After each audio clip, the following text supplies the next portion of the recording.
Muy buenas. En este vídeo vamos a ocuparnos del concepto de acoso sexual desde una perspectiva jurídico-laboral. Hay que tener en cuenta que el acoso sexual puede ser estudiado desde distintas disciplinas, como por ejemplo la psicología, la medicina del trabajo, la sociología, la antropología. El fenómeno social estudiado, ciertamente a grandes rasgos, es el mismo, pero el concepto que finalmente hagamos puede variar en función de cuál sea la finalidad perseguida en cada caso. Nosotros nos vamos a ocupar del acoso sexual desde un punto de vista exclusivamente jurídico. Desde esta perspectiva, el objetivo del concepto es identificar responsabilidades jurídicas. Por otra parte, hay que considerar que existen distintos tipos de responsabilidades jurídicas. De entre ellas, normalmente se considera que las más graves son las de carácter penal. Por eso, el derecho penal se ocupa solamente de las agresiones más graves a los bienes jurídicos más importantes. Y además, las definiciones de los delitos se interpretan de manera restrictiva. Como consecuencia de ello, no todo lo que es ilegal es delito. Nosotros no nos vamos a ocupar de la definición restrictiva de acoso sexual que hace el derecho penal, sino de un concepto más amplio que nos proporciona el derecho del trabajo y que sirve para desencadenar responsabilidades civiles, laborales o incluso administrativas, pero no penales. Llamaremos a esta definición concepto jurídico-laboral de acoso. Por supuesto, cuando planteamos un concepto jurídico, tenemos que aclarar necesariamente a qué ordenamiento nos estamos refiriendo. En este caso, nos vamos a ocupar solamente de la legislación de la Unión Europea y española. En otros países que no pertenecen a la Unión Europea, por ejemplo en Latinoamérica o en Estados Unidos, las definiciones de acoso sexual van a ser diferentes, pero de todas maneras los problemas para identificar el acoso son básicamente los mismos, así que quizá este vídeo o esta definición pueda ser de ayuda también a otras personas, aunque no estén en la Unión Europea.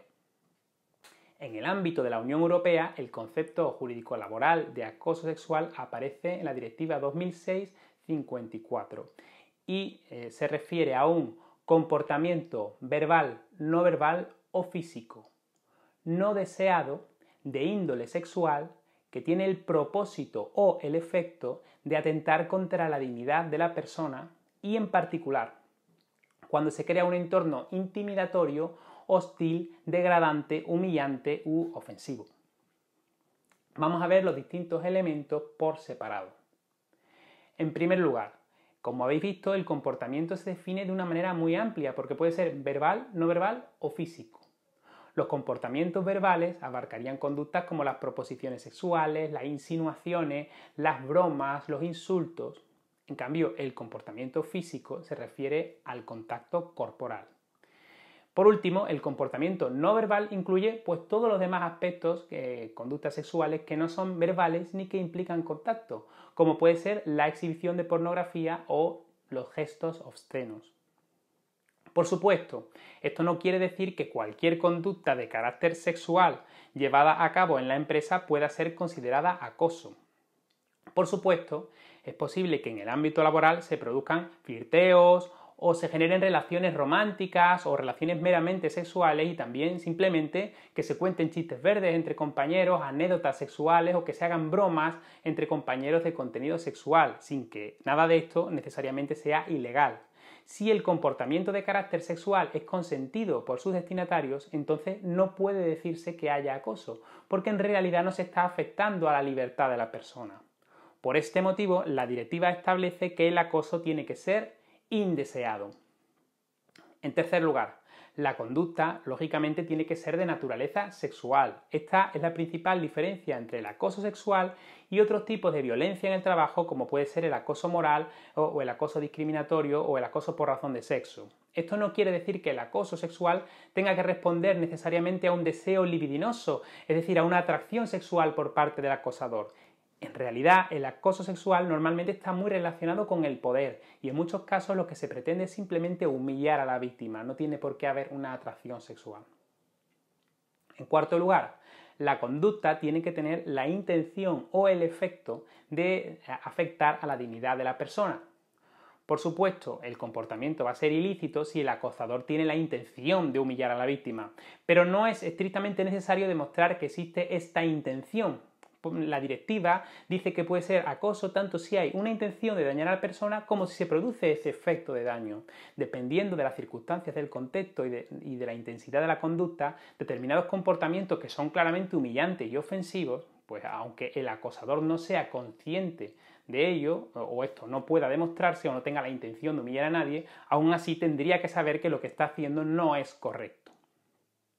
Por último, el acoso sexual laboral en la directiva no se refiere solamente a los supuestos típicos de chantaje sexual en los que un superior obliga a una persona y a un inferior jerárquico a que acceda a tener algún tipo de contacto sexual a cambio de obtener un beneficio en el trabajo o de evitar un perjuicio.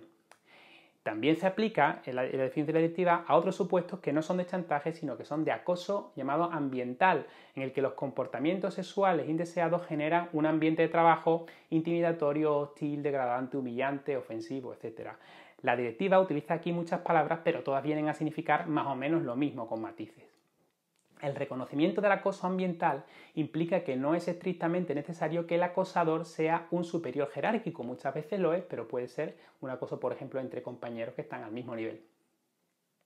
En el ordenamiento jurídico español, el acoso sexual está definido en la Ley Orgánica de Igualdad Efectiva entre Mujeres y Hombres. Si miramos ese concepto, es fácil de ver que es casi idéntico al de la directiva, aunque se aprecian algunas diferencias, la mayoría de las cuales no son significativas.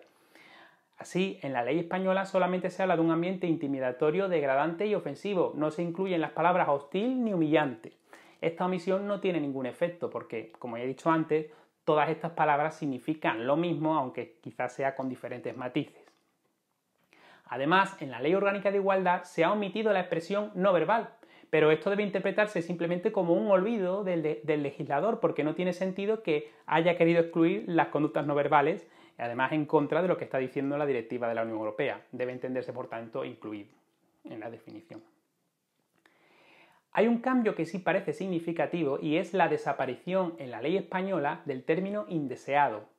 Por supuesto, como es lógico, las conductas sexuales deseadas, consentidas, consensuadas, no pueden en ningún caso considerarse acoso, aunque tengan lugar en el trabajo. Sin embargo, en ocasiones puede resultar difícil demostrar fehacientemente que un acoso es indeseado, sobre todo en supuestos de superioridad jerárquica en la que es muy difícil negarse de manera abierta. En este contexto, lo que el legislador español ha querido es simplemente que si se demuestra que una conducta es humillante, hostil, intimidatoria, ofensiva, pues no sea estrictamente necesario probar que es indeseada, porque esto ya se sobreentiende del contexto de esta situación. Del mismo modo, pero en sentido contrario, si se demostrara que una conducta sexual no es consentida, debe asumirse automáticamente que vulnera la dignidad de la víctima y que está generando un ambiente de trabajo humillante o ofensivo, por supuesto.